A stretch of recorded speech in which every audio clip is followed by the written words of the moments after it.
हमारी जो technical team DSNG के साथ नॉन टेक्निकल स्टाफ, आप सब लोगों का शुक्रिया कि आप आज यहाँ तशरीफ़ लेकर आए। जैसा कि आपके इल्म में है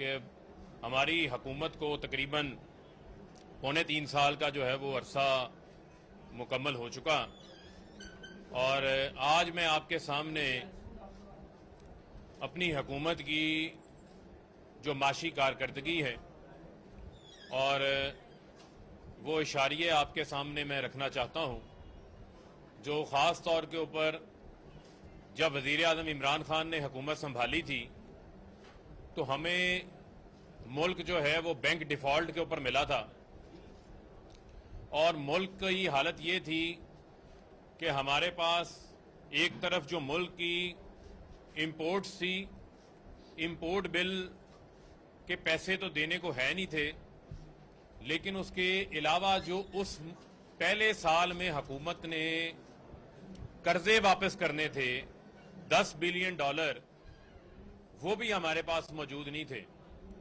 तो तबाही के दहाने के ऊपर और बैंक डिफॉल्ट के ऊपर जो मैशियत हमें मिली, उस मैशियत को सहारा दिया, और हमारे सामने चैलेंज थे कि पाकिस्तान की जो इकॉनमी है इसको हमने मांगे तांगे की इकॉनमी नहीं बनाना। इसको जो इसहाक डार और Nawaz Sharif credit card economy बनाकर चले गए थे कि यानी कि इधर से पैसा उधार लो और उधार लेकर अच्छी गाड़ी भी ले लो, अच्छा बंगला भी ले लो, अच्छे कपड़े भी पहन लो और कहो कि नहीं मेरे अंदर बहुत तरक्की हो रही है, जबकि वो तरक्की आपके कारोबार के अंदर प्रॉफिट की वजह से नहीं थी। वो तरक्की उधार लेकर, मांगे तांगे का कर्ज लेकर, क्रेडिट कार्ड ग्रोथ जो दिखा रहे थे। अब मैं आपके सामने दो ग्रोथ्स रखना चाहता हूं। एक ग्रोथ वो थी जिसका पीएमएलएन दावा करती है कि जी हमने 5 साल में 5.5% ग्रोथ छोड़ के गए थे। उस ग्रोथ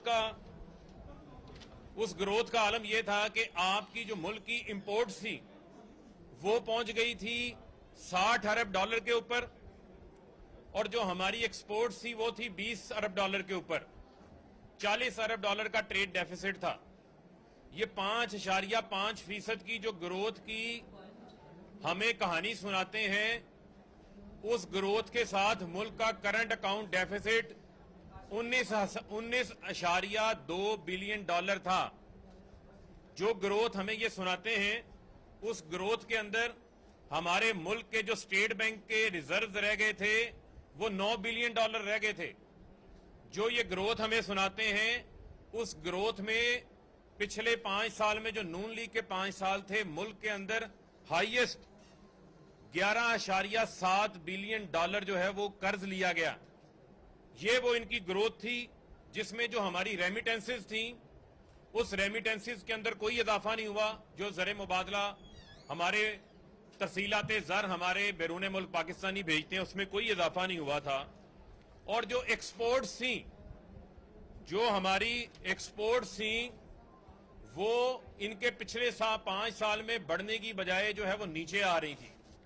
ये वो मांगे तांगे की ग्रोथ थी जिस ग्रोथ की वजह से इसहाक डार, शाहिद खाकान अब्बासी जो उस वक्त का वजीर आजम था, उसके जहाज में मुल्क से फरार हो गए थे। ग्रोथ कहां हो रही थी? जो रियल टाइम ग्रोथ थी वो जाली अकाउंट्स में थी। ग्रोथ कहां थी? वो नवाज शरीफ की मनी लॉन्ड्रिंग में थी। ग्रोथ कहां थी? वो इनके बच्चों के लंदन में रियल एस्टेट के महलात में ग्रोथ थी। लेकिन जो मुल्क इमरान खान ने संभाला, वो मैंने आपको फिगर्स बता दिए कि करंट अकाउंट डेफिसिट $19.2 बिलियन पर, फॉरेन रिजर्व जो स्टेट बैंक के $9 बिलियन पर, आपका जो ट्रेड डेफिसिट वो $40 बिलियन पर, एक्सपोर्ट्स आपकी नेगेटिव, एग्रीकल्चर ग्रोथ आपकी नेगेटिव। ये चैलेंजेस मिले थे इमरान खान को। आज अल्हम्दुलिल्लाह कोविड-19 के बावजूद, आज फैटफ की ग्रे लिस्ट की तलवार के बावजूद, आज जो लोकस्ट टिड्डी दिल के हमले के बावजूद, पीडीएम की ब्लैकमेलिंग के बावजूद, धरनों के, जलसों के, जुलूसों की ब्लैकमेलिंग के बावजूद, कोलिशन गवर्नमेंट की बावजूद, असेंबली के अंदर जो हमें ब्लैकमेल करते रहे, उसके बावजूद आज अल्हम्दुलिल्लाह इमरान खान ने पाकिस्तान की मैशियत को दुरुस्त सिमत में डाल दिया, क्योंकि उसकी नीयत ठीक है। आपके सामने मैं कुछ फिगर्स रखना चाहता हूं। कल नेशनल अकाउंट्स कमेटी ने जो पाकिस्तान की जीडीपी है उसको 3.9% बताया, जिसको इस साल IMF, world bank, even state bank जो है वो डिफरेंटली प्रोजेक्ट कर रहा था। लेकिन जब हुक्मरान की नीयत साफ होती है तो अल्लाह ताला की बरकत भी आती है। अब मैं आपको बताऊंगा कि मांगे तांगे की ग्रोथ जो कि सस्टेनेबल नहीं है, ज्यादा अरसा नहीं हो सकती। आप कर्ज लेंगे, एक दिन कर्ज वापस करना है और कर्जदार आपका आके गिरेबान पकड़ेगा। लेकिन हम अब पाकिस्तान की इकोनॉमी को अपने पांव के ऊपर ले आए हैं। हमारा जो मॉडल है वो एक्सपोर्ट ड्रिवन मॉडल है। हमने मुल्क की एक्सपोर्ट्स को बढ़ाना है। हमारा जो मॉडल है वो प्रोडक्टिविटी ड्रिवन मॉडल है।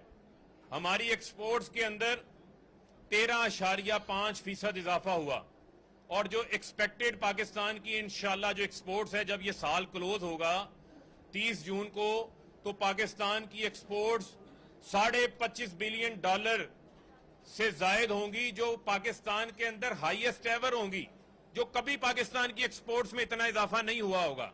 अल्हम्दुलिल्लाह, अल्लाह ताला का ये शुक्र है, अल्लाह ताला की ये खास बरकत है। और इसके लिए ऐसे नहीं है घर बैठे एक्सपोर्ट्स बढ़ गई।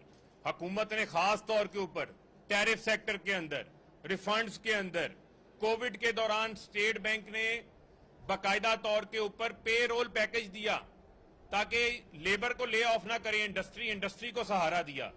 जहां पूरी दुनिया की इकोनॉमीज कोविड की वजह से मुतासिर हुई, इकोनॉमी सुकड़ गई, वहां पाकिस्तान की इकोनॉमी ऊपर जा रही है। उसकी भी मैं आपको फिगर दूंगा कि दुनिया के अंदर क्या हालात हैं। लेकिन पहले मैं आपको एक्सपोर्ट्स का बताया, उसके बाद जो हमारी टैक्स कलेक्शन है वो भी इंशाल्लाह इस साल माजी के तमाम रिकॉर्ड तोड़ेंगे, और इंशाल्लाह 4000 की नफसियाती हदूद जो हद है वो हम पहले पार कर चुके हैं, और इंशाल्लाह तमाम टारगेट्स को मीटअप करेंगे।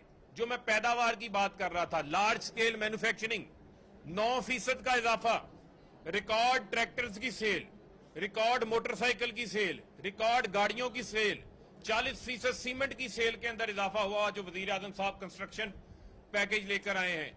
उसके बाद स्टेट बैंक 500 अरब रुपए की टर्फ की पॉलिसी लेकर आया। आज जदीद मशीनरी पाकिस्तान के अंदर इंपोर्ट हो रही है, जदीद मशीनरी, एफिशिएंट मशीनरी, जिससे हमारी पैदावार बढ़ेगी, हमारी एक्सपोर्ट्स में इजाफा होगा।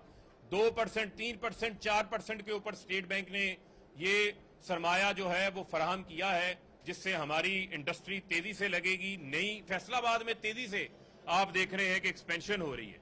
सबसे बड़ी चीज जो एग्रीकल्चर, जो पीएमएलएन के दौर में नीचे जा रही थी, अब आप देखें कि शुगर केन के अंदर पैदावार में 22% रिकॉर्ड इजाफा, वीट के अंदर तमाम रिकॉर्ड तोड़ दिए गए, 8.1% इजाफा। जो कल इन्होंने फिगर ली वो ली इन्होंने 27 मिलियन मैट्रिक टन की। अभी उसकी मजीद एवेल्यूएशन जारी है, जो कि एक्सपर्ट्स कह रहे हैं कि ये 29 मिलियन मैट्रिक टन होगी। फिर मैं कहूंगा कि रिकॉर्ड अल्हम्दुलिल्लाह अल्लाह ताला की खास रहमत बरकत आई है पाकिस्तान के ऊपर।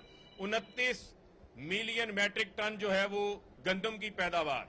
इसके अलावा मेज 7.4%, चावल 13.6% का इजाफा, और इनमें से 3 फसलें वो हैं जिसमें चावल, आपकी मकई और आपकी वीट, इन तीनों फसलों की जो पैदावार है, इतनी पैदावार पाकिस्तान के अंदर कभी नहीं हुई। तमाम रिकॉर्ड जो है वो टूट गए इसके अंदर। इसके अलावा जो पर कैपिटा इनकम है, पर कैपिटा इनकम जब हमने हुकूमत संभाली, ये ग्राफ आपके सामने मैं दे रहा हूं, ये मैं मोहम्मद जुबैर को, शहबाज शरीफ को, जो बड़ी ट्वीटें कर रहे हैं, ये बिलावल को, उनको चैलेंज कर रहा हूं। हमें मिली थी $1496 के ऊपर पर कैपिटा इनकम जो पाकिस्तानियों की है, राउंड अबाउट 1,90,000 के ऊपर उस वक्त।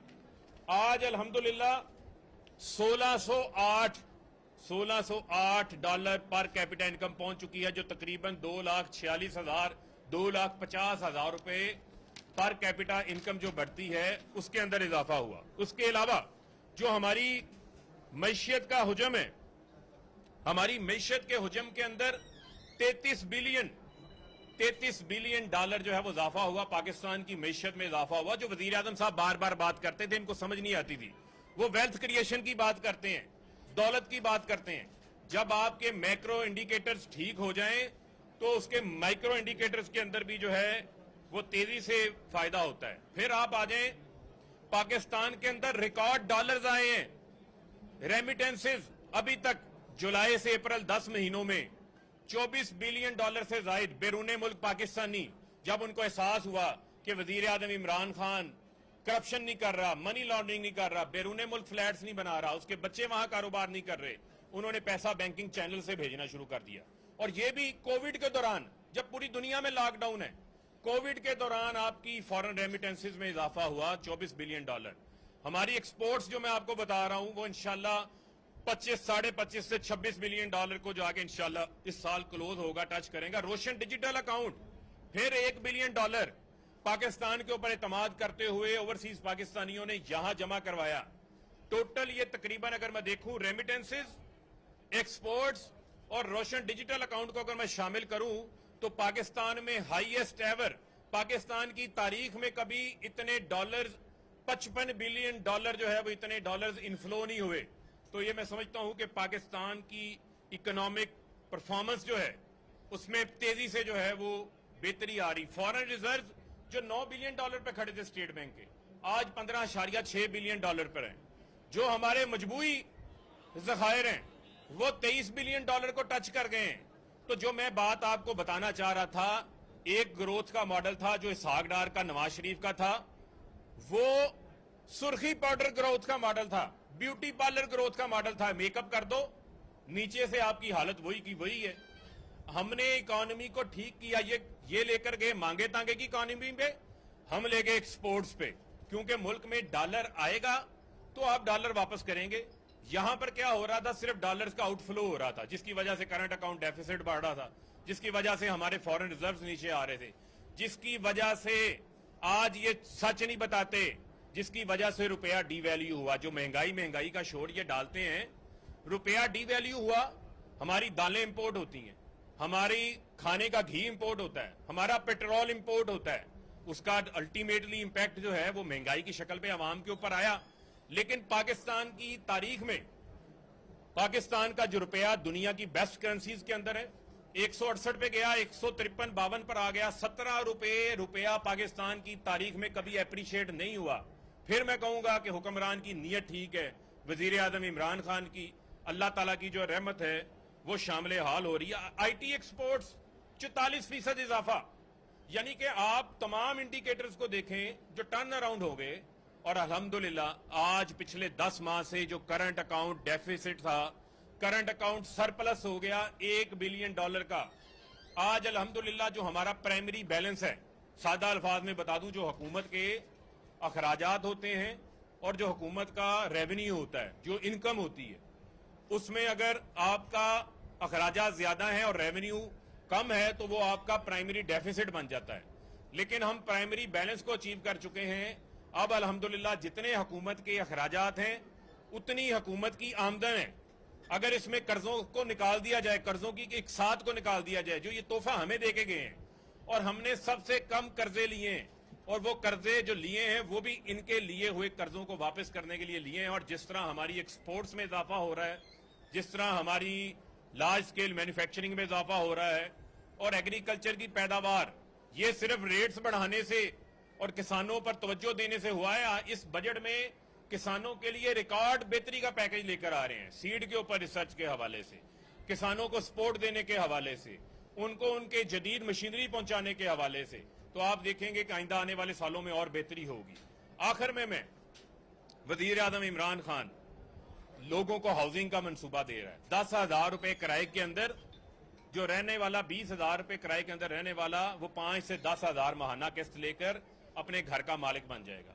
10 लाख रुपए का हेल्थ कार्ड दे रहे हैं, जो कि पंजाब की सारी आबादी को 31 दिसंबर तक मिल जाएगा। केपीके की सारी आबादी को मिल चुका। अपनी मर्जी के डॉक्टर से, अपनी मर्जी के बेहतरीन हॉस्पिटल से आप अपना इलाज आपका मुमकिन हो सकेगा। किसी का बच्चा, भाई, बेटा, वालिद, वालदा इंशाअल्लाह बीमारी से सिसक सिसक के नहीं मरेंगे, बल्कि उसको इलाज की सहूलत और सरमाया हुकूमत फराहम करेगी। ये है मदीना की रियासत। और आखिर में डैम्स की बात करूंगा। सस्ती बिजली, पाकिस्तान को बिजली नहीं चाहिए, पाकिस्तान को सस्ती बिजली चाहिए। सस्ती बिजली का एक ही जरिया है, जो इन हुक्मरानों ने इस मुल्क के साथ क्रिमिनल नेग्लिजेंस की है। फिर मैं लफ्ज इस्तेमाल करूंगा, ये कौमी मुजरिम है जिन्होंने 1967 के बाद डैम्स नहीं बनाए इस मुल्क के अंदर। डैम्स को सियासत की नजर ये करते रहे हैं। 1963 में मोमन डैम का आइडिया आया। काम कौन स्टार्ट कर रहा है? इमरान खान कर रहा है 19 दिसंबर 2020 को। सरमाया कौन दे रहा है? इमरान खान की हुकूमत दे रही है उसको चलाने के लिए। वापडा को ओनरशिप दे रही है इमरान खान की हुकूमत दे रही है। 10,000 मेगावाट के आपके इंशाल्लाह अगले आने वाले 10 साल में ये डेकेड ऑफ डैम्स है। इमरान खान ने डैम्स का बेड़ा उठा लिया है। आपके डैम्स बनने जा रहे हैं। 10,000 मेगावाट बिजली आएगी, सस्ती बिजली आएगी। 1 लाख जमीन जो बंजर पड़ी हुई है वो काबिल काश्त होगी। और पाकिस्तान की 70 साल तारीख में ये फिगर नोट कर लें, ये फिगर नोट कर लें, पाकिस्तान की 70 साल तारीख में हमारे पास जो पानी जखीरा करने का जो जखायर हैं वो 13 मिलियन एकड़ फिट हैं। 13 मिलियन एकड़ फिट का मतलब 1 करोड़ 30 लाख एकड़ फिट। और जो आपका अवामी वजीर आजम है वो 10 साल में जितनी कैपेसिटी जखीरा करने की आपने 70 साल में लगाई, वो इमरान खान 10 साल में आपको लगा के दे रहा है। 1 करोड़ 29 लाख एकड़ फिट पानी महफूज होगा, जिससे पीने का साफ पानी भी मिलेगा। नौशहरा, चारसद्दा, पंजाब के इलाके सैलाब से डूबते थे। सिंध के लोग शोर मचाते थे हमें पानी नहीं मिल रहा, पानी समुद्र में चला जाता था। वहां पर सखर बैराज बन रहा है, वहां पर कच्ची कैनाल को एक्सटेंड किया जा रहा है और मजीद उसका भी आने वाले दिनों में इमरान खान साहब इफ्तिताह करेंगे। तरबेला फेज 5 का उसका इफ्तिताह जो है वो अगले हफ्ते वजीर आजम साहब आइंदा आने वाले दिनों के अंदर उसका संगे बुनियाद रखने जा रहे हैं। दिया मीर भाषा डैम 4500 मेगावाट के ऊपर काम शुरू हुआ है। तो ये कौमी मुजरिम जवाब तो दे, कहां छुपे हुए हैं आज जो मुल्क का एहतसाल करके गए हैं। हमें महंगे बिजली घर देंगे, तेल के ऊपर, गैस के ऊपर, कोयले के ऊपर चलाने वाले 1500 अरब रुपए की कैपेसिटी पेमेंटें अदा करनी है। यानी मतलब सादा आम आवाम के लिए कि कारखाना बंद है, आप बिजली लें या ना लें, आपने उनको कैपेसिटी पेमेंट अदा करनी है। तो ये इस मुल्क के साथ जो है वो जुर्म करके गए हैं। जगह जगह माइंस बचा के गए थे। लेकिन इमरान खान हमेशा पुरअज़म रहा है। इमरान खान ने हमेशा जो भी मैच खेला है वो उसने कौम के लिए खेला है, पाकिस्तान की इज्जत के लिए खेला है। उसका कोई जाती मुफाद नहीं है। और मैं ये बताना चाहता हूं, मुझे फख्र है कि मेरे लीडर को कौम की फिक्र है, गरीब आदमी की फिक्र है। उसको अपने बच्चों के महलात की फिक्र नहीं है, उसको काले धन को सफेद करने की फिक्र नहीं है, उसको एहतसाब के केसेस बंद कराने की फिक्र नहीं है, उसको एनआरओ लेने की फिक्र नहीं है। तो लिहाजा वो लोग जो मायूसियां फैलाते थे, आज ये जो फिगर्स मैं आपको दिखा रहा हूं, ये फिगर्स जो हैं उनके लिए उनको मायूसी होगी, क्योंकि मायूसी फैलाने वालों की मायूसी की साजिश नाकाम हो गई। और इमरान खान को अल्लाह ताला ने इज्जत दी है, अमर किया है। और इंशाल्लाह जो आने वाले हमारे 2 साल हैं, उन 2 सालों में इंशाल्लाह आवाम को डायरेक्ट रिलीफ मिलेगा और महंगाई का जो जिन है उसको भी काबू में पाएंगे। और इस मुल्क की जो तरक्की का वादा वजीर आजम साहब ने किया था, वो वादा भी जो है वो बड़ी तेजी के साथ पूरा होता जा रहा है, जिसमें हमारी जो सर्विस सेक्टर ग्रोथ है वो भी 4.4% है। इसके अलावा बेशुमार फिगर्स हैं। ये मैंने आपके सामने चंद बातें रखी हैं। और मैं एक बात और करता चलूं कि बड़ी तनकीद हो रही थी कि कल एनसीए की मीटिंग में पता नहीं स्टेट बैंक ने या फाइनेंस वालों ने ऑब्जेक्शन उठाया। तो भाई मैं आपको ये बताना चाहता हूं कि उसमें कोई सियासतदान तो बैठते नहीं, उसमें ना कोई काबीना का मेंबर बैठता है, वो प्योरली टेक्निकल लोगों की मीटिंग्स होती हैं। वो एक इसहाकडार होता था जो फज पेमेंट्स करता था, जो फज फिगर्स करता था, जो out of the book loan पार करके गया था। आज इसहाकडार कोई नहीं है। आज जितने हकाइक बताए जा रहे हैं आप हर सेक्टर से पूछ लें, आप किसान से पूछें, आज आप इंडस्ट्रियलिस्ट से पूछें, आज आप टेक्सटाइल फैसलाबाद खड़े हैं, टेक्सटाइल का कब्रिस्तान था यही फैसलाबाद। लूमे 40 रुपए किलो कबाड़ के भाव बिक रही थी, टमाटर महंगा था, पावर लूम सस्ती बिक रही थी। आपके इलम में स्पिनिंग मिलें बंद पड़ी थी। आज ना सिर्फ पुराना टेक्सटाइल का सेक्टर चला, आज मैं आपको बताऊंगा इंशाल्लाह, उसकी फिगर्स भी बताऊंगा आपको अगले हफ्ते कि कितनी तेजी से जो है वो हमारी स्पिनिंग मिल्स लग रही हैं, कितनी तेजी से हमारा टेक्सटाइल सेक्टर ग्रो कर रहा है। ये तमाम फिगर्स आपके सामने रखेंगे। हमने इनकी लड़ाई से क्या निकालना है? हमने अब आपको वो तमाम पॉजिटिव्स आवाम को बताने हैं जो हमने पिछले 3.25 साल में हासिल किए। और आखिर में सिर्फ मैं आपको जाते जाते बताना चाहता हूं कि ये जितनी मैंने आपको कारकर्दगी बताई, ये कारकर्दगी हमने हासिल की है कोविड के दौरान, जब पूरी दुनिया की इकॉनमी कॉन्ट्रैक्ट हो रही थी। भारत की इकॉनमी, उनका जो फाइनेंशियल ईयर है वो अप्रैल टू मार्च चलता है 2020-2021, -8%। इंडिया जो कितना बड़ा मुल्क है, कितना बड़ा इकॉनमी का साइज है, -8% पे। यूके -9.9% के ऊपर। टर्की 1.8% पे, यानी कि उस ग्रो कर रहा है, माइनस में नहीं है। बांग्लादेश 1.6% पे। इजिप्ट 3.3% के ऊपर। यानी ये वो मुल्क से जिनको हमारे से बेहतर हालात थे, लेकिन कोविड के बावजूद, लोकस टिड्डी दिल के हमले के बावजूद, धरनों के बावजूद, जुल्सों के बावजूद, तमाम तर ब्लैकमेलिंग के बावजूद, फैटअप की ग्रे लिस्ट के बावजूद हमने बेहतरीन जो है वो परफॉर्म किया है। और इंशाअल्लाह अल्लाह ताला इमरान खान को मजीद तौफीक देगा और इस मुल्क के हालात बेहतर होंगे। बहुत शुक्रिया।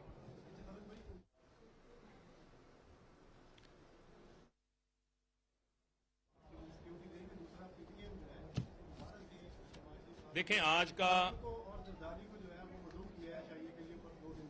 आज का जो मेरा प्रेस कॉन्फ्रेंस का मकसद है, वो मैंने अपने जो मुल्क की हमारी इकोनॉमिक अचीवमेंट्स हैं उसको हाईलाइट करना है। जहां तक रह गई बात नवाज शरीफ के मकान में कौन गया कौन नहीं गया, देखें बात यह है कि नवाज शरीफ पाकिस्तान से तो भगोड़े हैं, वहां पे बैठे हैं। अब वहां पे लंदन पुलिस है, कैमरे है, अगर इनको कोई प्रॉब्लम है, दरखास्त दें, उनके चेहरे नजर आ रहे हैं, वो उनकी तफ्तीश कर लेंगे। अब बहुत सारी क्यास आराइयां हो रही हैं, लिहाजा मैं उन क्यास आराइयों के ऊपर नहीं जाना चाहता। और बहुत सारे मुजरम ऐसे हैं जो नवाज शरीफ के साथ शायद लंदन में मुजरिम हो, वहां छुपे हों, तो किसी की तलाश के लिए कोई भी कहीं जा सकता है।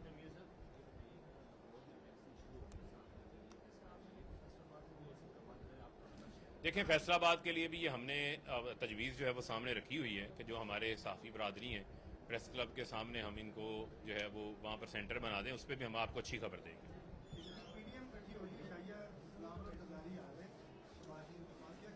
देखें ये तीतर बटेर के नाश्ते पीडीएम के होते रहते हैं। पीडीएम ने क्या इकट्ठे होना है? पीडीएम जो है वो अब इकट्ठे होकर जेल ही जाएगी। बहुत शुक्रिया।